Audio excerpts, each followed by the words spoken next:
හොඳයි. අපගේ ඉරිදා දවසේ මොනගැසීම ඒ ආරාධනාව පරිදි අප මේ සව්වේ සිට අපගේ මේ ධර්ම සාකච්ඡාමය පිළිසඳර ආරම්භ කරන්නට ඒ ආරාධනාවත් සමගින් සුපුරුදු ලෙසින් සූදානම් වනවා. ආරම්භයේදී මතක් කරනවා අප සූදානම් වෙනවා අදත් 0112 599 132 දුරකථන අංකය ඔස්සේ අපේ හිතවතුන් කිහිප දෙනෙක් වැඩසටහන වෙනුවෙන් සම්බන්ධ කරගන්නට ඒ වගේම ඔබේ ලිපිත පැල්පත් පිළිබඳව පිළිසඳර යෙදෙන්නට සාකච්ඡාවට බඳුන් කරන්නට අපි බලාපොරොත්තු වෙනවා. අදත් අපගේ ඊටාම ගෞරවනීය ආරාධනාව පරිදි වැඩම කරන්නට යෙදෙන ශාස්ත්‍රපති රාජකීය පඬිතු පූජ්‍යපද තලල්ලේ චන්දකිත්ති අපගේ පින්වත් ස්වාමීන්ද්‍රයන් වහන්සේව අප පාදාභි වන්දනාවෙන් යුතුව මේ මොහොතේදී පිළිගන්නවා අපේ හැමතුන්ගේ වැඩසටහන වෙනුවෙන් අවසරයි. අපේ හැමතුන්ගේ අපි ආරම්භයේදීම අප ලිපියකට යොමු වෙනවාට පෙර දුරකථනයේ ලැබෙන කෙනෙකුට අවස්ථාව දෙන්නට කල්පනා කළා අවසරයි. අපි කාල වේලා නොගෙනම අපිට කතා කරන්නේ කවුරුන්ද කියලා දැනගන්න පුළුවන් මේ මොහොතේ අයබෝවන් දුරකථන මාර්ගයේ යම් කිසි ප්‍රශ්නයක් වන්නට පුළුවන් ආරම්භයේදීම කෙසේ නමුත් කමන්නේ අපි එසේනම් ලිපියකට යොමු වන්නයි සූදානම් වන්නේ අපි හැමෝටම අවසරයි මේ ගලගෙදර පාදුක්ක සිට අපට යොමු වන්නේ ලිපිය යොමු කරන්නේ WM ආර්යසිංහ මහත්මිය අවසරයි අපි හැමෝටම මේ හිතුමේ මෙහෙම සඳහනක් කරනවා අප බෝධි පූජාවක් ලැබුව විට අවසානයේ ප්‍රාර්ථනා කිරීම අනවශ්‍ය බවත් එයින් සිදුවන පින අපට ලැබෙන බවත් අපි අසා තිබෙනවා. එසේනම් මෙන්න ප්‍රශ්නට යමු වෙන අපේ හැමදෙරෝනේ එසේනම් අප දරුවෙකු හෝ රෝගියෙකු වෙනුවෙන් බෝධි පූජාවක් ලැබුව විට ඔවුන් වෙනුවෙන් සෙත් ප්‍රාර්ථනා කරන්නේ කෙසේද කියලා ප්‍රශ්නයක් යොමු කරනවා අපි හැමදෙරෝනේ ඒත් එකම අවසරයි මේ කාරණාව මා සඳහන් කරන්න ඕන ඊළඟට දීලා තියෙන දේ මම මීට පෙර වැඩසටහනකට සඳහන් කළා අද දවස දහම් ගැටළු වැඩසටහන මගින් අප වෙනුවෙන් ඔබ වහන්සේ සිදු කරන්නා වූ මෙහෙ අගය කරන්නට වචන නැති තරම් මට හැඟෙන්නේ අපේ ගෙදරට බුදුහාමුදුරුවෝ වැඩියා වාගේ එහෙමයි ඇය සඳහන් කරන්නේ එතුමිය මා සති අන්තයේ පැමිණෙන තුරු බලා සිටින්නේ නොයවසිල්ලෙන් ඔබ වහන්සේට නිරෝගී සම්පන්නිය දීර්ඝායුෂ ලැබේවායි ප්‍රාර්ථනා කරමින් එතුමිය මේ ප්‍රශ්නෙට යොමු වෙන්නට කියලා ඉල්ලන අපේ හාමුදුරනේ අවසරයි. ඔව් චන්දන පළමුවෙන්ම ඔබටත් ඒ වගේම ස්වර්ණ වාහිනිය ඔස්සේ අපි මේ වැඩසටහන නරඹන පින්වත් ඔබ සෑම සියලු දෙනාටමත් අද දවසේ ඊටාම සුබ වාසනාවන්ත පුණ්‍යවන්ත දවසක් වේවා කියලා ආශිර්වාද ප්‍රාර්ථනා කරනවා. ඒ මෑණියන් ඉදිරිපත් කරපු ප්‍රශ්නයට පිළිතුරු දීමේදී චන්දන මට හිතෙනවා බෝධි පූජාව පවත්වන එකේ මූලික අරමුණ අනුව තමයි ප්‍රාර්ථනා කරන එක හොඳද නැද්ද කියන එක තීරණය වෙන්නේ. එහෙමයි. දැන් කවුරු හරි කෙනෙක් බෝධි පූජාවක් පවත්වන්නේ තමන්ගේ දරුවෙකුට ආශිර්වාද කිරීමක් සඳහා නම්. එහෙමයි. ඒ වගේම අපි හිතමු විභාගයකට පෙනී සිටින කෙනෙකුට සෙත් ප්‍රාර්ථනා කරන්න නම් ඒ වගේ දෙයකදී ඒ අරමුණ කියලා ප්‍රාර්ථනා කිරීම කිසිම ගැටලුවක් නැහැ. ඒක එපා ඒක නරකයි කියලා කොහෙවත් කියලා නැහැ. එහෙමයි. එතකොට යම් කිසි කෙනෙකුට අවශ්‍ය කරන්නේ චන්දන බෝධි පූජා පැවැත්වීම තුළින් හරි බුදුරජාණන් වහන්සේගේ සර්වඥතා ඥාණයට උපහාර දක්වලා ඉවර වෙලා කුසලය වඩලා නිවනට සමීප වීම සඳහා නම් අන්නේ තැනත්තාට අමුතුවෙන් ලෞකික සැප සම්පත් අපේක්ෂා කරන බලාපොරොත්තු වෙන උවමනාවක් නැහැ. ඒක භාවනා මනසිකාරයක් විදිහට බුදුරජාණන් වහන්සේගේ ගුණයට කරන උපහාරයක් විදිහට ඒ දේ කරන එක අත්‍යවශ්‍යයි. ඒ තුල කුසලය දිනු වෙනවා. ඉතින් ගොඩාක් අය බෝධි පූජාවල් තියන්නේ මූලිකවම මේ නිවන් දකින්න නෙවෙයි. නේද? නිවන් දකින්නට බලාපොරොත්තු වෙන් කරනවා නම් තමයි ඔය ලෞකික ප්‍රාර්ථනා බලාපොරොත්තු හොඳ නැත්තේ. එහෙමයි. එතකොට මේ නිවනින් මෙහා කවුරු හරි කෙනෙකුගේ ජීවිතය සුවපත් කිරීම සඳහා යම් යම් ක්‍රියාමාර්ග ගන්න වෙනවනේ. නේද? ලෙඩ වෙලා ඉන්න කෙනෙකුට ආශිර්වාද කරන්න වෙනත් දේවල් සඳහා සෙත් ප්‍රාර්ථනා කරන්න අපි විවිධ පින්දහම් සිද්ධ කරනවා. එහෙම පින්දහම් සිද්ධ කළේ මේ විදිහේ ප්‍රාර්ථනාවක් කරනවා කියන එක මේ නොකල යුත්තක් කියලා ධර්මයේ කොහෙවත් සඳහන් වෙන්නේ නැහැ. මොකද බුදුරජාණන් වහන්සේ පවා එහෙම පිරිත් දේශනා කරලා මේ සෙත් ප්‍රාර්ථනා කරලා තියෙනවා. ලෙඩ රෝග වලට ගොදුරු වෙච්ච හාමුදුරුවරුන්ට මේ බොජ්ජංග සූත්‍ර දේශනා නේ ගිරිමානන්ද සූත්‍රය තියෙන්නේ. ඒව දේශනා කරලා මේ නිරෝගී සුවය සලසාගෙන දීලා තියෙනවා. එතෙන්දී ඒ වගේ සූත්‍ර සජ්ජායනාවෙන් අපි නිවන් සුව ප්‍රාර්ථනා කරන්නේ නැහැ සාමාන්‍ය වෙලාවට නේ.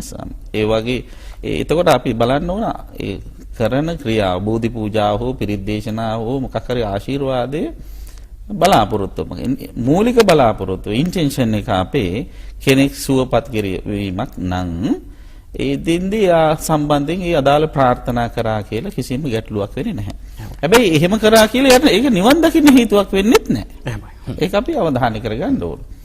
ඒතර නිවන පිණිස උපකාර කරගෙන නිවන ඉලක්ක කරගෙනම කවුරු හරි කෙනෙක් කටයුතු කරනවා නම් අන්න එහෙම කටයුතු කරන කෙනා ඒයින් මෙහා ලැබෙන ලෞකික සැප පිළිබඳව අනවශ්‍ය විදිහට ප්‍රාර්ථනා කරන්න හොඳ නෑ කියන එක තමයි අදහස් කරන්නේ. එහෙම නැතුව බෝධි පූජා තියලා ඒ වගේ සෙත් ප්‍රාර්ථනා කිරීම අනවශ්‍යයි කියලා කොහෙවත් සඳහන් වීමක් වෙන්නේ නැහැ. අවසරයි පහමුරුනි. ඊළඟට යොමු වන්නේ ලිපියකට මේ රුවන්වැල්ලේ පින්බන්තියක් මේ දීර්ඝ විස්තරයක් අපේ හඳුනන මම සාමාන්‍යයෙන් සඳහන් කරනවා බොහොම සංක්ෂිප්තව බොහොම කෙටියෙන් සරලව ඔබේ ප්‍රශ්නේ පමණක් යොමු කරන්න කියලා. හැබැයි මගේ හිත ගත්තා මේ කාරණා විග්‍රහ කරද්දී මේ මොනතරම් උචිතද අනුචිතද කියන කාරණාව කියවේ. හැබැයි මේ පේවීම හරහා කරන්ට යෙදුණු මේ පින්කමක් පිළිබඳව එතුමිය සඳහන් කරන අපේ හඳුනන්නේ විශේෂයෙන්ම අපේ නාම ස්වාමීන් වහන්සේට පාද නමස්කාර කොට වැඳමින් මෙන්න මේ විස්තරේ සඳහන් කරනවා. මගේ ගෙදර මිදුලේ බුදු මෙදුරක් සාදා ලොකු බුදු පිළිම වහන්සේ නමක් වැඩම කර තැන්පත් කර තිබෙනවා. දැනට අවුරුදු 7ක් තිස්සේ මා දිනපතා උදේ දහවල් සවස පූජාවන් පවත්වමි. මේකේ විශේෂත්වය අපි හඳුන්නේ මේ මෙවර වස් කාලේ භාග්‍ය වූ අරහත් වූ සම්මා සම්බුදුරජාණන් වහන්සේට වැසිසලුවක් පූජා කර මාගේ බුදු මෙදුරේ වස් වසන්නට ගෞරවයෙන් ආරාධනා කර සිටියෙමි. ඉන්පසු දීර්ඝ විස්තරයක් එතුමිය සඳහන් කරනවා. අපි හඳුන්නේ මේ 3 මාසයක් නිර්මාංශිකව සියලුම වතාවත් ඉෂ්ට සිද්ධ කරමින් ඇවිත් මේ මාස 3 එතුමිය සඳහන් කරන ඔක්තෝබර් 24 පොහොය දින මා කටින චීවරයක් පූජා කර මාගේ පින්කම අවසන් කළෙමි. ප්‍රශ්නයට එනවා අපේ හමුදුරෝ පින්වත් ස්වාමින් වහන්සේ මා දැනගන්නට කැමති ගිහි ගෙදරක මෙවැනි පින්කමක් කිරීම සුදුසුද කියන කාරණාව. අවසරයි අපේ හමුදුරනේ.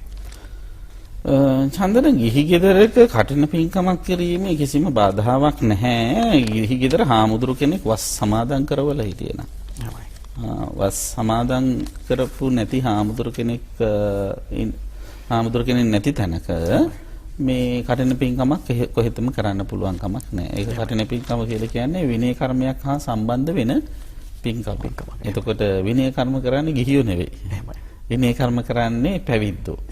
එතකොට කටින පින්කම විනය කර්මයක් හා සම්බන්ධ වෙන පුණ්‍ය කර්මයක් නිසා කටින පින්කමක් කිරීම සඳහා නම් අනිවාර්යයෙන්ම භික්ෂුන් වහන්සේලාගේ එකමුතුව සහභාගීත්වයේ තිබිය යුතුම වෙනවා.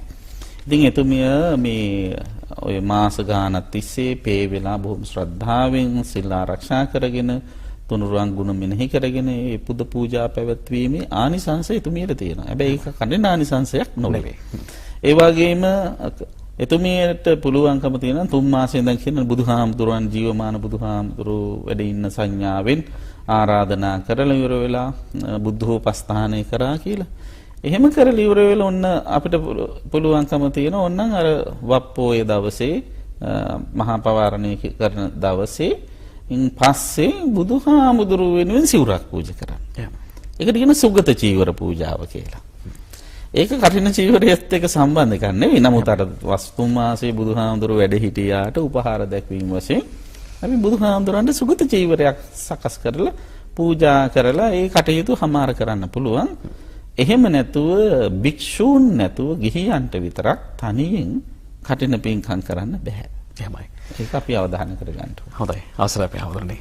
ඒ සමගින්ම මේ අර අපි නිරන්තරයෙන්ම අපේ හාමුදුරනේ කතා කරනවා සේම මේ පින්කම් වලට ලැබි පින්කම් වලදී කුසල් රැස් කරන්නේත් අපට දැනෙන විදිහට අපේ කාන්තා පාර්ශවය අපේ උපාසකම්මලා අපට ලිපිතපල්පත් බහුතරයක් එවන්නේත් ඒ පාර්ශවයම තමයි. මේත් මෙහි සඳහන් කරන අපේ හාමුදුරනේ මේ කිරුළපන සිට යොමු කරන්නේ මේ අවසානයේ සඳහන් කරනවා මෙන්න මෙහෙම මේ බුද්ධෝත්පාද කාලයේ සමත විදර්ශනා පුහුණුව ලැබමින් කුසල් කරන ශ්‍රද්ධාවත් උපාසිකාවන් පිරිසක්. ඔවුන් තමයි මේ ලිපිය බොහොම හොඳින් ගලපන්නේ අපේ හඳුනන මම සඳහන් කරන්නම් ඒ තියෙන විදිහටම ප්‍රශ්න දෙකක් තියෙනවා. ඒ ප්‍රශ්න දෙක හෝ තුන ඊටාම වැදගත් වේ කියන විශ්වාසයෙන් මා ඉදිරියට ඉදිරිපත් කරනවා. අතිපූජනීය ස්වාමින් වහන්සේ සකල ක්ලේශ ප්‍රහීන කරමින් සංසාර පුරුදු සියල්ලම අවසන් කළේ සම්බුදු පියාණන් වහන්සේලාම බවත් මහරහතුන් වහන්සේලා සහ පුහුදුන් අයට මාර්ගඵල ලැබුවත් ඒ සංසාර පුරුදු ඇති බවත් සද්ධර්මයේහි සඳහන් වේ. අවසරයි ස්වාමීන් වහන්සේ කියලා ප්‍රශ්නයට යමු වෙනවා. සමත විදර්ශනා භාවනා පුහුණු වෙමින් දානශීල භාවනාවන්හි යෙදෙන අපවැනි පුහුදුන් අයටත් මේ ඥාන සම්පයුක්ත මහ කුසල් මාර්ගඵල අවබෝධය සඳහා උපනිශ්‍රේ වේද හේතුපත්‍ය වේද කියලා ප්‍රශ්නයක් විදිහට පළමුව යොමු කරනවා අපේ හැමදෙරේ. අවසරයි.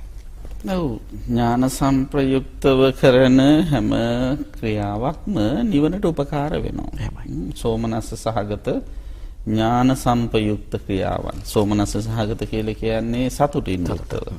ඥාන සම්පයුක්ත කියලා කියන්නේ ඥානයෙන් යුක්තව කරන. ඒ කියන්නේ අමෝහයෙන් යුක්තව කරන ක්‍රියාකාරකම් සියල්ල නිවනට උපකාර කරගන්න පුළුවන්. මෝහය නැති කෙනා අමෝහයෙන් යුක්තව කටයුතු කරන කෙනා තවත් විදිහකින් කියනවනම් සම්මාදිට්ඨියෙන් යුක්තව කටයුතු කරන කෙනා තේරුම් ගන්නවා කොහොමද සම්මාදිට්ඨිය භාවිතා කරන්නේ කුසල කර්ම භාවිතා කරන්නේ. කුසල කර්ම සිදු කිරීමේදී මූලිකවම සම්මාදිට්ඨිය භාවිතා කරනවා මේ වින සහ කුසලය හඳුනා ගැනීම සඳහා. එතකොට දැන් අපි කරන හැම හොඳ ක්‍රියාවක්ම කෙනෙක් හිතන්න පුළුවන් නිවනට උපකාර වෙනවා කියලා. නෑ, සමහර වෙලාවට අපි හොඳ ක්‍රියා කරන්නේ ලෞකික අපේක්ෂා බලාපොරොත්තු ඇතිව. නේද? ලෞකික අපේක්ෂා බලාපොරොත්තු ඇතිව කරන ක්‍රියාවන් නිවනට උපකාර වෙන්නේ නැහැ. එතකොට සම්මාදිට්ඨියෙන් යුක්ත එක්කෙනා මොකද කරන්නේ? අන්න ඒ හොඳ ක්‍රියා කරන්න පෙළඹෙනවා ලෞකික අපේක්ෂා වලින් තොරව. ඒක තමයි සම්මාදිට්ඨිකයාගේ ලක්ෂණය. එහෙම නැතුව ඕකෙන් අර ලෞකික අපේක්ෂා වැඩි වෙනවා ඒ නිසා මම ඕක කරන්න නැතුව ඉන්නවා කියලා ක්‍රියාව නවත්තනව නෙවෙයි. එහෙමයි. ක්‍රියාව කරනවා අර චේතනාව නවත්තලා. අර අකුසල් සිතිවිලි නවත්තලා ක්‍රියාව කරන්න පෙළඹෙනවා. එහෙම වුණාම ඉතින් ඒ විදිහට යම් කිසි කෙනෙක් හොඳට සිල් සමාදන් වෙනවා නම් භාවනා කරනවා නම් ප්‍රතිපත්ති පුරනවා නම් ඒ වාගේ අයට පුහුදුන් අයට උනත් අර කියන කුසලයේ වැඩෙන විදිහට කටයුතු කිරීම තුළ සංයෝජන ධර්ම ප්‍රහාණය කරගෙන මාර්ගඵල අවබෝධයටපත් වෙන්න පුළුවන්කම තියෙනවා. එහෙම කිසිම ප්‍රශ්නයක් වෙන්නේ නැහැ. එහෙමයි. අවසර අපේ හැමතුරනේ ඒ පළමු ප්‍රශ්නය දෙවන ප්‍රශ්නය වුණාගේ මම යත් යොමු කරනවා. ගිහි ජීවිතයේදී විවිධ දුක්ඛම් කටළු සැප අතරින් බුද්ධ අනුශාසනාව මත එක් ධර්මදේශනාවකින් ගාථාවකින් උතුම් සෝවාන් ඵලයටපත් මහරහතුන් වහන්සේලා රහත් තෙරණින් වහන්සේලා පිළිබඳව තේර ගාථා තේරි ගාථාවල සඳහන් වෙනවා. ඒ අතර මහා කප්පිත වැනි ශ්‍රද්ධාවත් රජවරු පිළිබඳව බාහ්‍ය ධාරුචීරිය පිළිබඳව මේ වගේ සඳහනක් කරනවා අපි හැමදෙරේ. ප්‍රශ්නේ මෙයට හේතුප්‍රත්‍ය වූයේ ඒ සියලු උත්තමයින් උත්තමාවියන් ඈත බුද්ධ කාලවලදී සිදු කරමින් පැමිණි විදර්ශනා මහ කුසල් සංසාර පුරුදු ලෙස පැමිණි නිසා නේද කියලා ඊළඟ ප්‍රශ්නේ විමසනවා අපි හැමදෙරේ. ඔව්. හිත දියුණු කරගත්ත ස්වභාවය අනුව තමයි චන්දන කෙනෙකුගේ බුද්ධි මට්ටම වර්ධනය වෙන්නේ. එතකොට කෙනෙකුට බුද්ධි මට්ටමේ ස්වභාවය අනුව තමයි යම්කිසි කාරණයක් අවබෝධ කරගැනීමේ හැකියාවද තියෙන්නේ. එහෙමයි. නේද? එහෙමයි. දැන් උදාහරණයකට ගත්තොත් එක එක්කෙනාගේ දැනුම් මට්ටම් වෙනස්. එහෙමයි. හීන මධ්‍යම ප්‍රණීත වශයෙන් සඳහන් වෙනවා. හීන කියලා කියන්නේ බොහොම අවම මට්ටමේ තියෙන සමහරට දැනුම. සමහරව මධ්‍යම ප්‍රමාණයට තියෙන. සමහරව ප්‍රණීත කියන ඉහළින්ම තියෙනවා. එතකොට ඒ අයට ඒ කාරණා වැටෙන ඒ ස්වභාවය අනුව ඕනෝන්ගේ ඥානයේ ස්වභාවය අනුව. දැන් අර ලස්සන උදාහරණයක් තියෙනවනේ කවුරු හරි කෙනෙක් ඔන්න මේ දකිනවා මිනිස්සු මේ එක එක මේ භාජන වලට මේ ධාන්‍ය පුරවගෙන වී පුරවගෙන යනවා. එතකොට ඒ මිනිස්සු හම්බ වෙලා අර මිනිස්සු අහනවා ආල කොහෙන්ද ඔය වී ගේන්නේ? මේ අහවල් වී ගොඩෙන් කියලා. එතකොට අහනවා ඒ ගොඩෙන් කියන නෑ ඇයි ඔය එක එක ප්‍රමාණයට අරන් යන්නේ කියලා. මොකද එයාලා එක එක ප්‍රමාණයට අරන් යන්නේ ඒ අය ගෙනිච්ච භාජන වල ප්‍රමාණය තමයි ඒ අයට මේ වී ගෙනියන්න පුළුවන්කම. අන්න ඒ වගේ චන්දන ඒ අයගේ දැනුම් මට්ටම අනුව තමයි අවබෝධයටපත් වෙන්නේ. බුදුහාඳුරන්ගෙන් එකම බණ අහලා සමහරු රහත් වෙනවා. ඒ බණ මහාන එවෙලෙම සමහරුන්ට රහත් වෙන්න බෑ. සමහර අය අනාගාමි වෙනවා. සමහර අය ඒ බණ මහාන සකදාගාමි. සමහරු සෝවන් වෙනවා. සමහර අය ශ්‍රද්ධාව ඇති කර ගන්නවා විතරයි. මාර්ගඵලයක් ලබන්නේ. සමහරු බැන බැනත් යනවා. නේද? එහෙමයි. ඉතින් ඒ එක එක්කෙනාගේ මට්ටම් වල ස්වභාවය යනවා. ඉතින් භාවිත මනසක් තියෙන කෙනෙකුට අවබෝධය ඊටාම පහසුයි. ඉතින් ওই බාහිය දාරුචීරි වගේ අය වෙනත් ඔය උත්තමයෝ ශ්‍රේෂ්ඨයෝ සමහර වෙලාවට බුදුහාමුදුරන්ගේ එක වචනයක් අහලා එක වචනයකින් අවබෝධයටපත් වෙච්ච අය සිටිනවා. විවිධ පොඩි ක්‍රියාකාරකම් තුළින් අවබෝධයටපත් වෙච්ච අය සිටිනවා. ඒ සසරදී හිත පුරුදු කරපු අය. ඉතින් අපේ සසරදී හිත පුරුදු කරලා තියනවද කියලා බලන්න ඒක උරගාලා බලන්න ඕන. නේද? ඒක නිකම්ම මේ සසර පුරුද්ද වුණත් ඉස්මතු වෙලා එන්නේ නැහැ චන්දන අපේ උත්සාහයක් නැත්නම් කැපවීමක් නැත්නම්. ඒ නිසා අපිත් පුළුවන් තරම් බණ අහන්න ඕන කුසලයේ වඩන්න ඕන. එහෙම කරනකොට අර යට ගැහිලා තියෙන අපේ විභව ශක්තියින් ඉස්මතු වෙලා ඉන්න ගන්නවා. ඒ ශක්තියින් ඉස්මතු වෙලා ආවම ඒ තුල අවබෝධයටපත් වෙන්න පුළුවන්. ඉතින් බොහෝ දෙනා එහෙම සාංශාරික හුරුවත් එක්ක ආපු අය නිසා තමයි ඉක්මනින් එයට මඟපල් ලබා ගන්න පුළුවන්.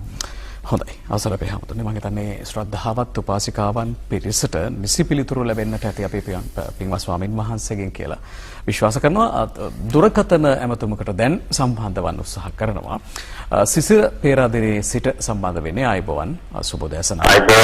ඔව්. ආයුබෝවන් මම සිසිර පාල්ද රාජපක්ෂ පේරාදෙණියෙන් ගෞරවනීය අපේ හාමුදුරන් වහන්සේගේ පාද නමස්කාර කර මාමේ අසා සිටින ප්‍රශ්නය සර්වරාර්ථික පිරිත් දේශනාවලදී බුරුමය වැනි පිටරටවල් වලත් ලංකාවේ ස්ථාන කිහිපයකදී පිරිත්තේ බලයෙන් පිරිත් පැන් කලය උතුරා යන අවස්ථා මම සියසින් දැක ඇති අයකි. ඔබ වහන්සේත් මෙය අනුමත කරනවා ඇතැයි මම සිතමි. ඒත් අප නිවෙස්වලද විහාරස්ථානවලද සර්වරාර්ථික පිරිත් දේශනාවලදී මේ දේ සිදුවන්නේ කුමන හේතුවක් නිසාද? මේ දේ සිදුවන්න කුමන ආකාරයෙන් පිරිත පිය යුතුයිද කියන එකයි මගේ ප්‍රශ්නය. ගෞරවනීය ස්වාමින් වහන්සේ ඔබ වහන්සේට ගොඩාක් පිං. හොඳයි සිසිර මහත්මයා බොහොම ස්තුතියි. බොහොම පිං සහ ඔබතුමා ඉතාමත්ම පැහැදිලිව ප්‍රශ්නය අපට යොමු කරනවා. ඉතාම පැහැදිලි. මම හිතන්නේ අති බහුතරයකට දැන් කුතුහලයක් ඇති වී තිබෙනවා මේට නිසි පිළිතුර මොකක්ද කියලා. අවසර අපේ හමුදුරනේ. ඔව් චන්දන බුදුහාමුදුරුවෝ පිරිත් දේශනා කරන්නට කියලා ශ්‍රාවකයන්ට අනුදැන වදාරලා තියෙන ක්‍රමයක් තියෙනවා. එදා විශාලා මහනුවර තුන්බිය ඇති වෙච්ච වෙලාවේදී බුදුහාමුදුරුවෝ ආනන්ද හාමුදුරන් සමග විශාලා මහනුවරට වැඩම කරලා රතන සූත්‍ර දේශනාව උගන්වලා ආනන්ද හාමුදුරන්ට පිරිත් පැන් පාත්‍රය අතර දීලා විශාලා මහනුවර සිසාරා යමින් ඒ රෝගීව සිටින අය වෙනුවෙන් කරුණා මෛත්‍රිය උපදවාගෙන පිරිත් පැන් ඉහින්න කියලා සඳහන් කළා.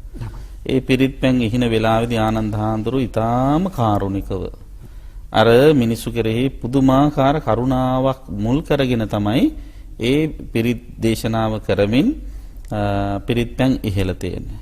ඉතින් අන්න ඒ ආනන්ද හාමුදුරන්ගේ හිතේ ඇතිවෙච්ච කරුණාව මෛත්‍රිය පෙරදරි කරගෙනම ස්වාමින් වහන්සේලාට පිරිත් දේශනා කරන්නයි කියන එක බුදුරජාණන් වහන්සේ ධර්මයේ උගන්වලා තියෙන ආනන්දත් හේරෝවිය කාරුණ්‍ය චිත්තං උපට්ඨපෙත්ත.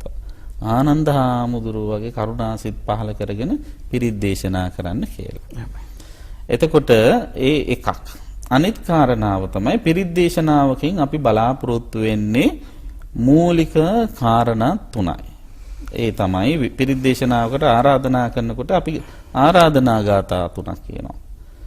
විපත්ති පටිබාහාය සියලුම විපත්ති ප්‍රතිබාහනය කරන්නේ කියන්නේ දුරු කර ගැනීම සඳහා.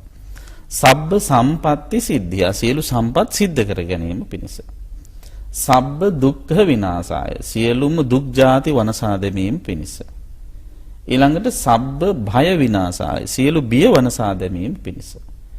සබ්බ රෝග විනාශාය සියලු රෝග වනසා දැමීම පිණිස හේතු වන්නා වූ පරිත්තං බ්‍රූත මංගලං මංගල සම්මත පිරිත් දේශනාව දේශනා කරන්න කියලා තමයි හාමුදුරුවන්ගෙන් ඉල්ලන්නේ.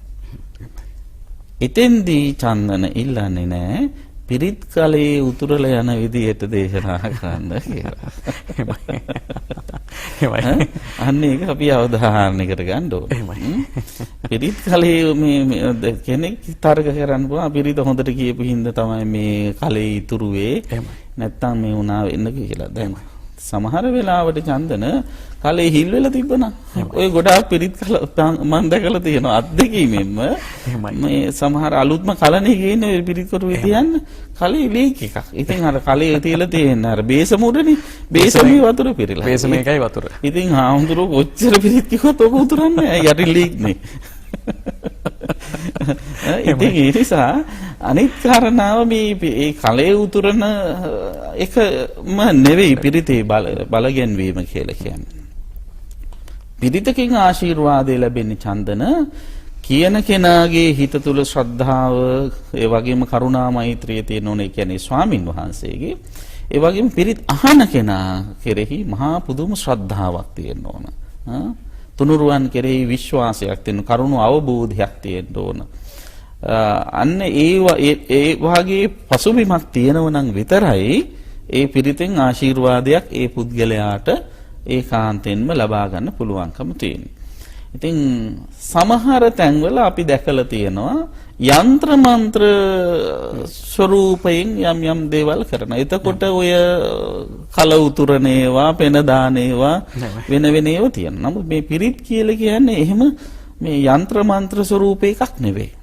ඉන්ද්‍රජාලික දෙයක් නෙවෙයි. ඉන්ද්‍රජාලික දෙයක් නෙවෙයි. යంత్ర මන්ත්‍ර වල ස්වභාවය සහ මුලින්ම නැති කරලා දාපු හැබෑම ශාන්තියක් තමයි පිරිතකින් ලැබෙන්නේ. ඒ නිසා සමහර අය ওই විදිහේ දේවල් වලට ওই පිරිත අස්සෙත් යంత్ర මන්ත්‍ර කියලා ওই වගේ උතුරවනවද කියලා මම දන්නේ නැහැ. මම ඒ විදිහට පිරිත් පැන් උතුරනවා කියලා මම දැකලත් නැහැ. මේ කල උතුරනවා කියලා දැකලත් නැහැ. එහෙම උතුරනවා නම් ඒක ආශ්චර්යයක්ද විය හැකි. හැබැයි පිරිත් දේශනා කරන්නේ කල උතුරන්න නොවේයි කියන එක නම් මම ඒකාන්තයෙන් දන්නවා. ඒක අහන කෙනාගේ ශ්‍රාවකයාගේ ආධ්‍යාත්මික සුවය සඳහා කරන දෙයක්. ඒ පිරිතේ තියෙන අදහස තේරුම් ගන්න තරමට හිතට යන තරමට එයාට ආශිර්වාදය ලැබෙනවා.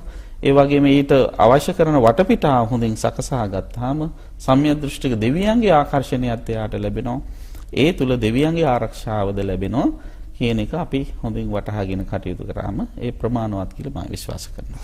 හොඳයි. අවසරයි හම්බුනේ. තවත් මම හිතන්නේ තැපැල්පතකට අපිට යමු වන්නට කාල වේලාව තියෙන නිසා මම ඉක්මනින්ම අපේ යාව ජීව සමාජික පූගොඩ පැල්පිට ජී.කේ ප්‍රේමරත්න මහත්මයාගේ දහම් ගැටලුවට යමු වෙනවා. එතුමා විමසන්නේ මේ පොදු ගැටලු සහ දැනගත යුතුයි කියන කාරණා විශ්වාස කරන නිසා එනිසා අප තෝරා බේරා ගන්න අපේ හැමතුන් වෙන මෙහෙම සඳහන් කරනවා ගුරු පූජාව සඳහා ඇඟිලි ලබා ගැනීමේ කියන්නේ ගුරු පූජාව සඳහා ඇඟිලි ලබා ගැනීමේ චේතනාවෙන්ම අඟුලිමාල 999 දෙනෙක් මරා දැම්මා. එහෙත් මිනිමරු අඟුලිමාලට සදහම් ආලෝකය ලැබී නිවන් අවබෝධ කරගන්න පුළුවන් වුණා. මේ සිද්ධිය දෙස බැලීමේදී විෂඝෝර සර්පයින් මහජන හිතසුව පිණිස මරා දැමීම පව් සිදු නොවන බව ඇතැම්හු පවසති. මේ සම්බන්ධ ධර්මානුකූල පැහැදිලි කිරීමක් කර දෙන්නට කියලා ඊටාත්ම කාරුණිකව ඉල්ලා සිටිනවා අපේ හැමතුරුනේ. අවසරයි. චන්දන මේ අඟුලිමාල ගුරු පූජාවට මිනිස්සු මරු බව ඇත්තයි. හැබැයි ගුරු පූජාවට මරුවයි කියලා අඟුලිමාලට පව් සිදු වෙන්නේ නැහැ කියලා කොහෙද සඳහන් වෙන්නේ නැහැ. නැහනේ. එහෙමයි. නේද? එහෙමයි. ගුරු පූජාව වෙනුවෙන් මරුවත් ඒ මනුෂ්‍ය ඝාතනත් එක්ක අනිවාර්යයෙන්ම යාට පාප කර්ම රැස් වුණා. ඒක අපිට වළක්වන්න පුළුවන්. හැබැයි එතන පොඩි අර කර්මයේ යම් කිසි පුංචි අඩුවක් වෙනකොට අර ඉන්ටෙන්ෂන් එක වෙනස් නිසා සමහර වෙලාවට එයාගේ හිතේ තිබුණා චන්දන කවදා හරි දවසක මිනිස්සු 1000ක් මරලා ඇඟිලි 1000 සම්පූර්ණ කරාට පස්සේ මම මේ ජරා වැඩේ නවත්තනවා කියන හැඟීමත් එයාට තිබුණා. එහෙම නැත්නම් එයා බලවත් වුවමනාවෙන්ම තද බලම කැමැත්තකින්ම කරපු වැඩකුත් නෙවෙයි. එයා ඒක දැනගෙන හිටිය මේක නරක වැඩක්. නමුත් අර දෘෂ්ටිගත වුණා මා කෙසේ හෝ ගුරු පූජාව කළ යුතුයි කියන වැරදි දෘෂ්ටියට ආවා. ඒ නිසා තමයි එයා ඒ වගේ වැරදි දෙයක් කළේ. ඉතින් එතකොට එහෙම කළා කියලා යාට පෞසිද්ධ වෙන්නේ නැත්තේ නැහැ. එතකොට වැඩි තිබුණේ අඟුලිමාලට ඒ මනුෂ්‍ය ඝාතනවල කර්ම විපාක දීම බහුතරයක් යෙදුනේ චන්දන ඊළඟ භවයේදී. එතකොට ඒ විපාක දීම එයා වළක්වා ගත්තා මේ භවයේ තුල රහත් වීම. එතකොට ඒ රහත් වීම සඳහා යාගේ වාසනාවට බුදුහාමුදුරු මඟ පෙන්වනවා. එහෙමයි.